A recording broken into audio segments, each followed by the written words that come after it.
festejamos este natural, celestial, el amor del Padre. El amor del Padre que no es de este mundo ni pertenece a este mundo y el mundo no entiende. Pero los que Dios ha querido que entendamos o que hemos querido entender y que hemos querido tomar en serio a nuestro Señor, queremos entender este misterio. Saben que es un misterio la resurrección porque muchas religiones hablan de la resurrección de Jesús, pero no lo entienden. Y nosotros un poquito, porque Pedro dice, si el justo con trabajo se salva, ¿dónde estará el impío y el pecador? Así es de que queremos entender, queremos tener un corazón entendido. En la medida en que nosotros tengamos un corazón entendido, vamos a poder arrebatar la vida de Jesús resucitado. Esto es algo que no se trata de emociones, ni de sentimientos, ni de brincar, ni de gritar, ni de decir. No se trata de eso, hermanos, porque eso de gritar, de ay, resucitó, ay, pero no entender, son puras emociones. Y dice el Señor que los entendidos resplandecerán como las estrellas en el firmamento. ¿Cómo resplandecen las estrellas en el firmamento? En la noche, ¿no? En la oscuridad. Entonces dice que el entendimiento de las cosas del Señor, ¿sí?, nos dan esa luz que alumbra las tinieblas, ¿sí? Por eso es tan importante que entendamos y que no nada más nos emocionemos, que no estemos brincando, saltando y diciendo resucitó, resucitó, pero que nuestro espíritu esté sin entendimiento, que nuestra alma esté sin entendimiento.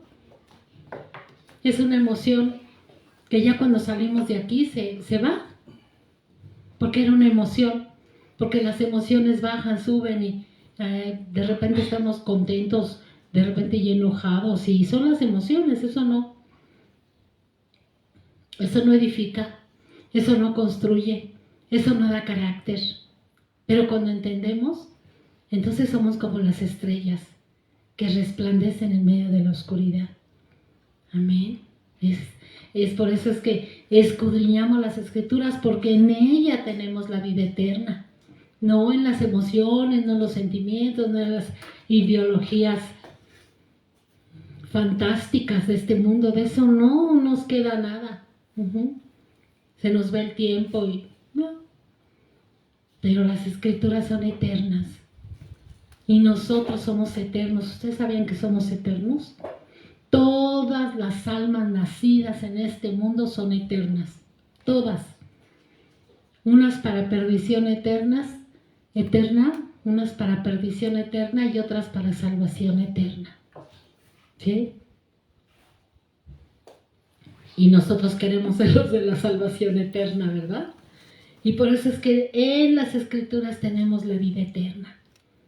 En ella, nada más.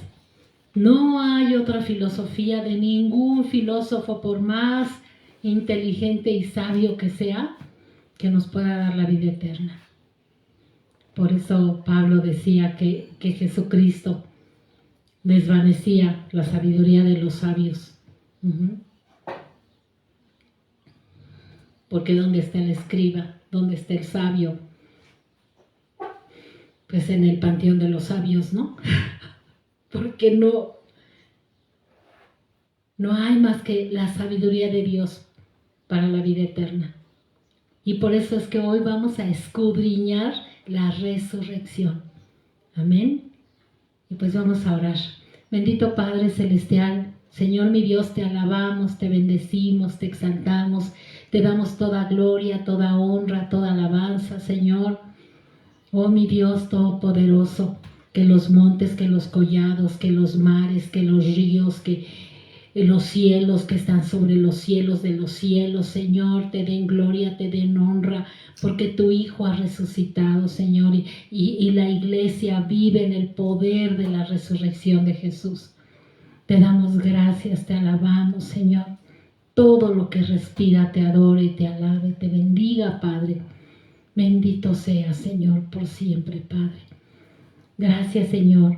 Gracias por romper los sellos, Señor, y enseñarnos la resurrección de tu Hijo. Y pues vamos a leer la palabra. Gracias, Padre. Bendice tu palabra, tu presencia. A los que nos están viendo por las redes, abran su corazón, abran su alma a este entendimiento glorioso. Amén y amén. En el nombre de Jesús. Juan 20 dice así: el primer día de la semana, María Magdalena fue de mañana, siendo aún oscuro, al sepulcro y vio quitada la piedra del sepulcro. Entonces corrió y fue a Simón Pedro y al otro discípulo, aquel al que amaba Jesús, y le dijo: se han llevado del sepulcro al Señor y no sabemos dónde le han puesto. Y salieron Pedro y el otro discípulo y fueron al sepulcro. Corrían los dos juntos, pero el otro discípulo corrió más aprisa que Pedro, o sea, Juan, y llegó primero al sepulcro. Y bajándose a mirar, vio los lienzos puestos allí, pero no entró. Luego llegó Simón Pedro tras él, y entró en el sepulcro y vio los lienzos puestos allí, y el sudario que había estado sobre la cabeza de Jesús, no puesto con los lienzos, sino enrollado en un lugar aparte. Entonces entró también el otro discípulo que había venido primero al sepulcro, y vio y creyó. Porque aún no habían entendido las Escrituras que era necesario que Él resucitase de los muertos. Y volvieron los discípulos a los suyos.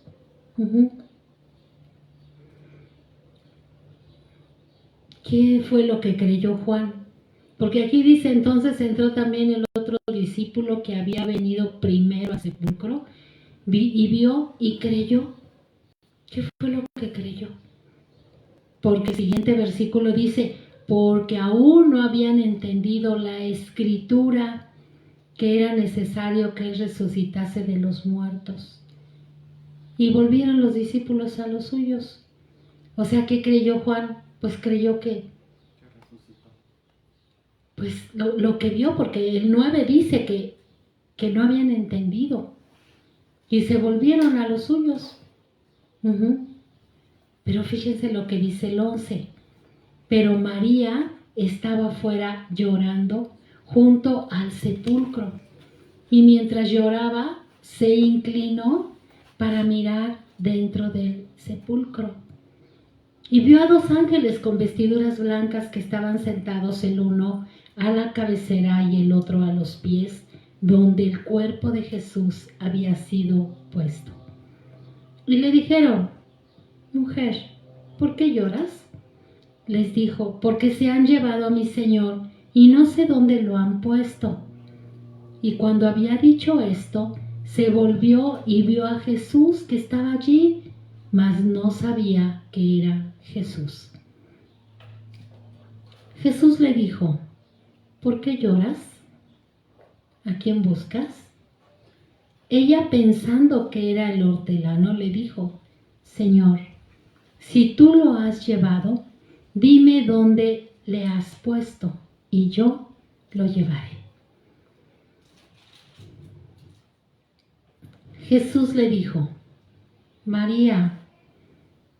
Volviéndose ella le dijo: Raboni, que quiere decir maestro. Jesús le dijo: no me toques, porque aún no he subido a mi Padre, mas ve a mis hermanos y diles: subo a mi Padre y a vuestro Padre, a mi Dios y a vuestro Dios. Fue entonces María Magdalena para dar a los discípulos las nuevas de que había visto al Señor y que Él le había dicho estas cosas. Amén. Esta escritura es una escritura muy poderosa. Yo la verdad en la religión tradicional nunca la escuché, pero cuando vine a leer la palabra la vi por primera vez y conmovió muchísimo mi corazón por la actitud de María, por la insistencia, por la persistencia, porque ella no se regresó a los suyos. Ella no dijo, bueno, pues ya no está el cuerpo del Señor y quién sabe qué pasaría, pues a lo mejor los romanos se lo llevaron para tal o cual cosa, deducciones que hacemos los hombres, ¿no? Ella se quedó en el sepulcro y dicen que estaba llorando, porque ella decía, ¿cómo es posible que se hayan llevado el cuerpo de mi Señor? Aparte ella decía, mi Señor, porque no sé dónde se ha llevado el cuerpo de mi Señor. Y continuaba ahí. Y cuando Jesús vio la actitud de ella, se manifestó a María Magdalena. ¿Por qué no se manifestó a los discípulos? Porque ellos llegaron, vieron y observaron y dijeron, bueno, pues vámonos, ¿no? Ya. Se regresaron a los suyos, pero ella se quedó. Esta es nuestra actitud. Nuestra actitud mueve el corazón del Señor. Nuestra actitud es una forma, una manera en la que el Señor observa nuestra fe, nuestra insistencia, nuestra persistencia en algo que le hemos creído. Y María Magdalena había creído a su Señor, que era su Señor. Y ella se quedó ahí. Y por eso el Señor se manifiesta. Así que nosotros, hermanos, cuando tengamos una palabra venida de Dios al corazón, insistamos. Insistamos, ¿por qué? Porque Dios va a ver la actitud de nuestra fe y se va a manifestar. Hay una alabanza que dice, búscalo y se manifestará. Adóralo y se manifestará. ¿Sí? Y era una manera en la que María estaba manifestando, adorando a su Señor. Tenía el testimonio en ella misma de que Jesús era su Señor. Dice la Escritura que el Señor la liberó de 7 demonios. El número 7 es todos, todos los demonios que pudieran haberlos tenía María Magdalena. Y dice la Escritura que la liberó de 7 demonios. Y cuando el Señor nos hace libres, tenemos el testimonio en nosotros mismos. Y nadie nos puede decir, no creas, o sí cree, o por qué. No, porque somos testigos de la obra de Cristo en nuestra vida. Y María Magdalena tenía el testimonio en ella misma de que Jesús la había hecho libre de esos 7 demonios. Por eso ella permaneció en el sepulcro y dijo, es que yo tengo que encontrar el cuerpo de mi Señor. Era valioso para ella, era importante, era trascendental para ella encontrar el cuerpo de su Señor. Y Jesús vio su corazón, vio su actitud y se manifestó a ella. Amén. Es que Dios juzga por el corazón. No si eres hombre, no si eres mujer, no si eres niño o niña. No, el Señor juzga por el corazón. El Señor no es religioso, legalista. Él no hace acepción de personas. Él mira el corazón. ¿Sí? Y ahí miró el corazón de María y se manifestó a ella. Amén. Y además le dijo todo este misterio. Miren lo que le dijo. Voy a subir con mi Padre. Porque todavía no he subido a mi Padre. Mas ve a mis hermanos y diles, subo a mi Padre y a vuestro Padre, a mi Dios y a vuestro Dios. O sea, le dijo, voy a ir al tercer cielo, voy a subir. En otra escritura dice que les dijo, ve y diles esto, y diles que nos vamos a ver en Galilea. O sea, subió y bajó para dar testimonio de su resurrección. Por eso nosotros ahora vivimos en el poder de la resurrección. ¿Cuál es ese poder? La vida de Dios. Vivimos en la vida de Dios. ¿Y cuál es la vida de Dios? Pues es la vida eterna.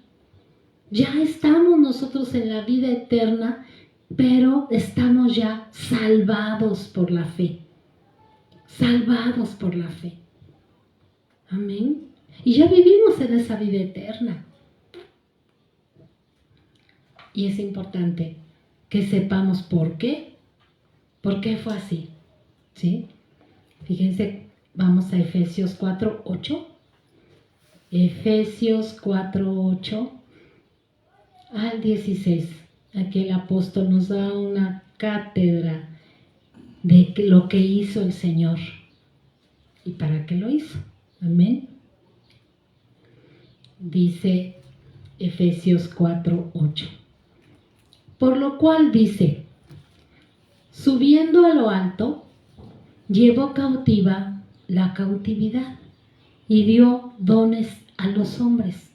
Esta palabra es una profecía cumplida que la escribió el rey David en el Salmo 78:18. ¿Sí?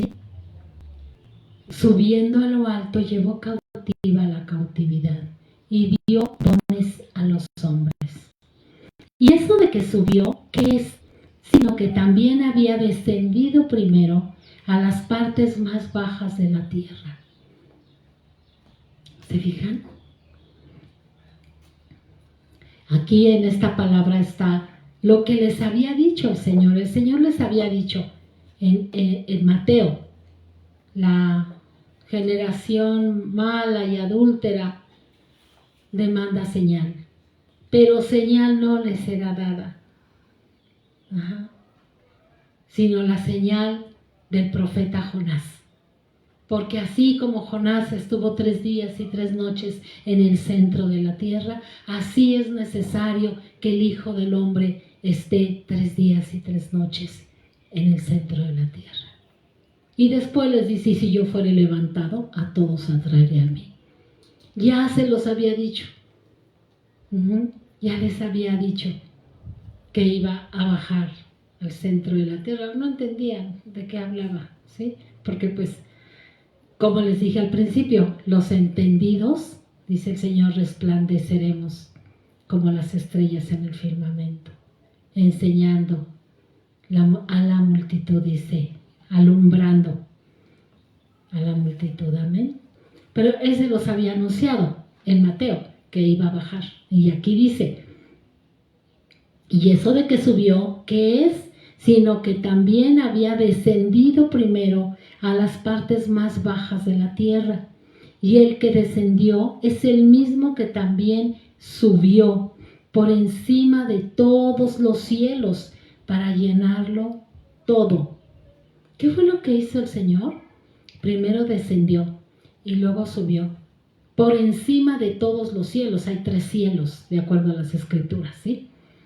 Pasó el primer cielo, el segundo cielo y el tercer cielo. Y nadie se le opuso. ¿Por qué? Porque llevaba la sangre que aceptó el Padre.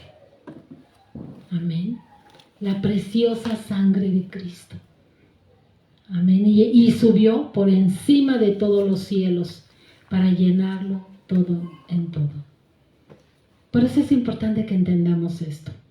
Ahora bien, ¿a qué bajó a las partes más bajas de la tierra? ¿Qué fue a hacer? Vamos a Hebreos 2:14.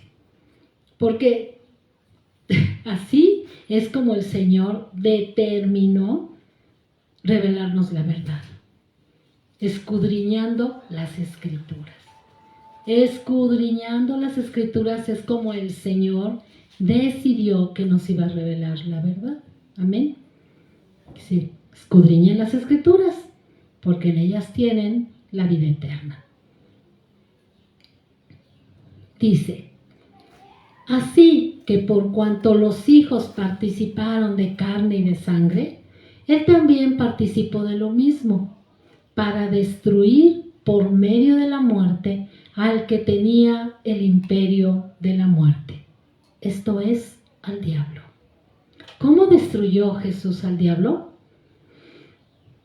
Como estaba profetizado en Oseas 13:14. Es importante que leamos las profecías, porque las profecías nos alimentan la fe de ver cómo todo se cumplió conforme está escrito. Entonces vamos a leer Oseas 13:14. Aquí en Oseas ya el Señor está profetizando. Amén. Dice, de la mano del Seol los redimiré, los libraré de la muerte. Oh muerte, yo seré tu muerte y seré tu destrucción. ¿Qué dice, oh muerte? Yo seré tu muerte y seré tu destrucción. Oh Seol, la compasión será escondida de mi vista. Amén. Aquí está profetizado que Jesucristo destruiría la muerte con su muerte. Que el Seol no tendría absolutamente ningún poder. Ya no estaríamos bajo el miedo a la muerte. Aquí dice. Y librar a todos los que por el temor de la muerte estaban durante toda la vida sujetos a servidumbre. Porque ciertamente no socorrió a los ángeles, sino que socorrió a la descendencia de Abraham, por lo cual debía ser en todo semejante a sus hermanos, para venir a ser misericordioso y fiel sumo sacerdote en lo que a Dios se refiere, para expiar los pecados del pueblo.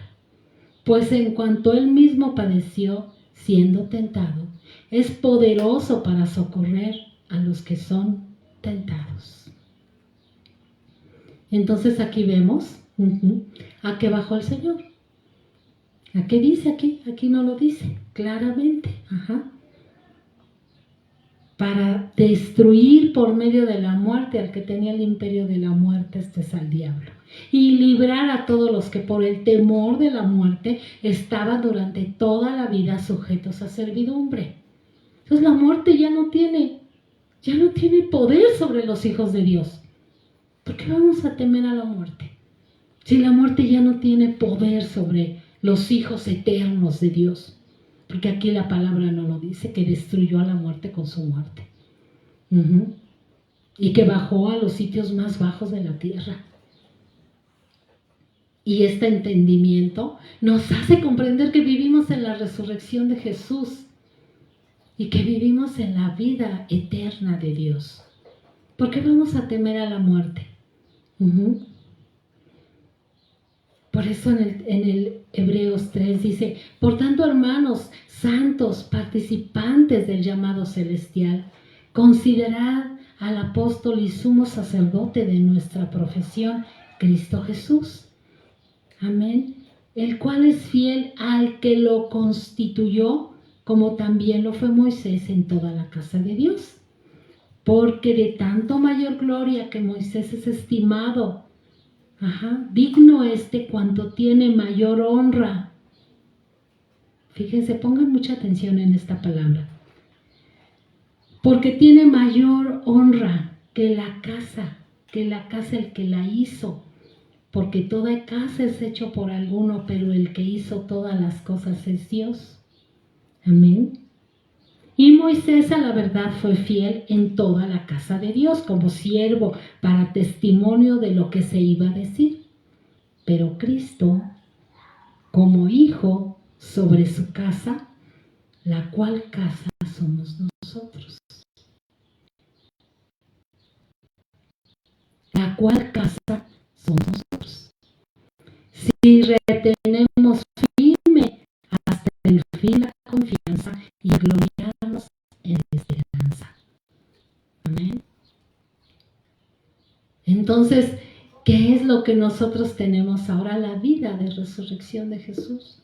Y mantengámonos en esa esperanza y que nadie nos robe nuestra esperanza fiel. Ajá. Por eso acá el apóstol escribe: ¿quién me separará del amor de Dios? ¿Quién? Ni lo alto ni lo bajo. Ajá, ninguna cosa creada, ni la muerte ni la vida, nada me puede separar del amor de Dios. Ni ángeles, ni principados, ni gobernadores, ni potestades, ni huestes de maldad, nada, nada me puede separar del amor de Dios que es en Cristo Jesús, Señor nuestro, que resucitó para nuestra justificación, para que así como Él resucitó, también nosotros resucitamos con Él. Esta es la fe, amados. Esta es la fe. ¿Sí? No dejen que su alma se emocione porque, no, la fe. Gócense en el Espíritu. El Espíritu es el que da testimonio a nuestra alma. ¿Sí? Porque así lo dice Romanos 8, el Espíritu Santo es el que da testimonio a nuestro espíritu de que somos hijos de Dios. Amén. Y si hijos, herederos de Dios y coherederos con su Hijo. Por eso, alegrémonos y gocémonos. Sí, porque ha resucitado con el conocimiento espiritual que tenemos en la mente espiritual y en el corazón. Y en consecuencia, caminaremos en la vida de resurrección de Jesús. Aquí nos aclara esta palabra, que hemos fue echado fuera. Amén. Que ya no tenemos que estar sujetos a servidumbre. No tenemos el pecado, no se enseñoreará de nosotros. ¿Por qué? Porque ya no estamos bajo la ley del pecado y de la muerte. Ya no más. Todo fue consumado. Cuando el Señor abrió sus brazos en la cruz, tenía la certeza de que el Padre no lo dejaría en el Seol, porque cada una de las profecías que hablaban de Él se fueron cumpliendo en su propia vida aquí en la tierra, y Él en la cruz sabía que Dios lo levantaría. Por eso Él, cuando entregó su espíritu, dijo: Tetel está ahí. Todo ha sido consumado. Ya no necesitamos andar haciendo rituales, cosas para agradar a Dios, porque ya su Hijo lo agradó absolutamente. Porque el Padre recibió la sangre de su Hijo para redimirnos a nosotros. Con una sola ofrenda nos hizo perfectos delante de Dios. Ahora nosotros, ¿qué tenemos que hacer? Vivir en la nueva vida que nos da la resurrección de Jesús. Amén. Y si hay una lucha contra la carne, con ese cuerpo que todavía el Señor así determinó que nuestra salvación sería por fe. Y tenemos que doblegar los deseos de la carne. Pero si nos llenamos del Espíritu Santo, si estamos llenos de la palabra del Espíritu, vamos a dominar la carne. Porque la carne para nada aprovecha. Ya la venció nuestro Señor. Cuando Jesús dice que si nosotros también padecemos juntamente con Él, no está diciendo que nos vayan a llevar a la cruz a nosotros, no. Está diciendo que si padecemos, o sea, si la carne la sometemos y sujetamos, sí hay un sufrimiento porque nos abstenemos de lo que la carne quiere, ¿sí? La carne siempre quiere lo suyo, y si la sujetamos y la sometemos, pues sí, tenemos que pasar, pero hay galardón grande, porque cuando pasamos la prueba, tenemos el gozo y la alegría, ¿sí?, de la plenitud de Cristo en nuestras vidas. No, nadie los engañe, que, ay, no, pura felicidad, puro... No, sí tenemos una lucha, pero una lucha ganada, una guerra ganada. Hemos ganado, hemos triunfado, porque el Señor Jesucristo nos lleva en triunfo, porque Él triunfó sobre la muerte y el pecado. Él resucitó y nos lleva en triunfo. Amén. Y lo tenemos que aceptar. Amén. Entonces entremos en su reposo. Aquí me puedo seguir leyendo Hebreos, que es un libro, una carta maravillosa que escribió el apóstol a los hebreos. Y dice que entremos en ese reposo, en esa verdad, y gocémonos y alegrémonos, porque nuestro Señor resucitó y venció a la muerte. Amén. Y ya no tenemos deudas, solamente tenemos que sujetar los deseos y las pasiones carnales, combaten, pero Dios nos ha dado el poder de su Espíritu para someter y sujetar a la carne. Entonces es la palabra de la resurrección de nuestro Señor que trajo. Vamos a orar. Bendito Padre Celestial, Dios Todopoderoso, Señor, que Cristo ha resucitado, Señor, como la primicia que tú prometiste, Señor, de la resurrección, Padre. Gracias, Dios. Gracias porque tenemos, Señor, esta fe, esta esperanza fiel, Padre Celestial. Gracias por la resurrección, Señor, que ahora vivimos, Padre. Te alabamos, te bendecimos y oramos porque la Iglesia, Señor, en general en México, pueda comprender la resurrección de Cristo, Padre. Te alabamos con todo el corazón, te bendecimos, Señor, y te damos gracias por esta tierra por la cual siempre oramos. Bendecimos, Señor, cada día, Padre mío, Señor. Oh Padre, no teniendo, Señor, nuestra propia justicia, sino la justicia que es por Cristo, Señor, oramos, Padre mío, sabiendo que tú eres su Dios de muertos, no de vivos, Señor, y que tú atiendes a las oraciones de la Iglesia que está viva por la resurrección de Cristo, Padre Santo. Tenemos una esperanza viva por la resurrección de Jesús, de que tú, Señor, estás guardando, Señor, a México, Padre Santo, que tú seguirás, Señor, proclamando tu palabra, Padre, a todo lo ancho y a todo lo largo de la República Mexicana. Espíritu Santo, gracias por tu palabra, gracias por tu evangelio. Te bendecimos, Padre eterno, en el nombre de Jesucristo nuestro Señor. Amén. Amén, amén.